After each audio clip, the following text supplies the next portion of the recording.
Kowalski analysis. How are you surviving singleness? I'd say it's challenging. Like, it's never been easy. I have a longing for another person. I have for 20 years, but I'm actually thriving through it because I'm trying to be as proactive as possible to realize that this is a very unique opportunity and it's not always going to be like this. That sometime in the future, I'm going to have a wife and things are going to change and I'm not going to be able to work 15 or 16 hours a day anymore. So I'm going to grind as hard as possible and move the needle forward as far as possible and take advantage of this moment. So that's really what I do to survive. I'm very clear on, or very vocal about getting clear on your purpose, getting clear on a vision for your life.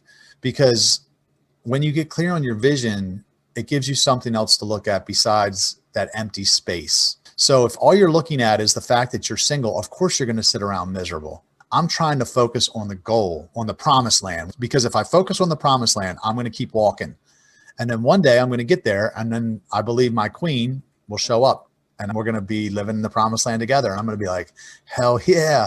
And I'll be having sex and it'll be awesome. And I'm sure other people will be hating on the relationship, but they're unwilling to do it. They're unwilling to walk through the wilderness themselves. So how I'm surviving it is get very clear on my vision. And then I take action on it daily. So we just did something in City Fam this weekend called Seize the Day. Every year, this is how I start my year. I get very clear about what are the things I want most this year. And then I try to make a plan and work backward on making those things happen. Last year was a great year for me. It was a hard year. 2020 was not easy for me either, but I got a lot done. I launched a podcast and I launched an online course and I wrote a book, another book, and started a challenge for pastors to create personal brand. I'm accomplishing a lot, but that is what I would suggest everyone out there do. And most people don't do it. Most people that are waiting, they sit around on their ass, excuse my language, but they sit around on their ass and they wait for somebody to come along and fix them. And they blame God and they complain. And they just get depressed and like, what are you doing? Are you working out hard? Are you volunteering at your church? Are you taking up a passion project, writing a book? Or there's a lot of things that you could do. Learn another language. You could do so much right now. You have time. That's the one thing you have is time. Again, the first 6 years that I did this, I didn't work on myself like I do now. I was waiting for God to give me this person that he told me about. I was doing what most people do, sitting around, trying not to sin. That was about it. Waiting for this person to come along. So now I'm not doing that.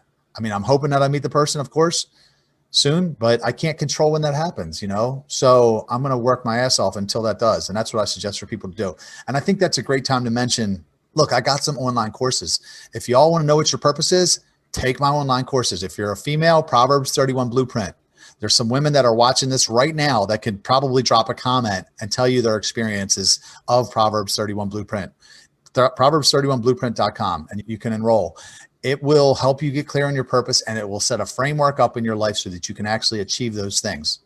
And if it doesn't work for you, I'll give you all your money back. It's 100% money back guaranteed. If you're a man, go to unleashthebest.com. Pretty much the same exercises. It's just one's for a woman, one's for a man. And those were the best exercises that I went through the last 10 years as I worked with high performance coaches. And it's really what got me to where I'm at right now. Not to say I'm where I want to be exactly, but pretty far along to achieving most of the things that I have visualized in the beginning. I've done a lot of those things. So you can be and do whatever you want, whoever you want to be in life, you can have it. You just have to know what it is and you got to be willing to work for it. And that's what these courses will help you do. So check it out.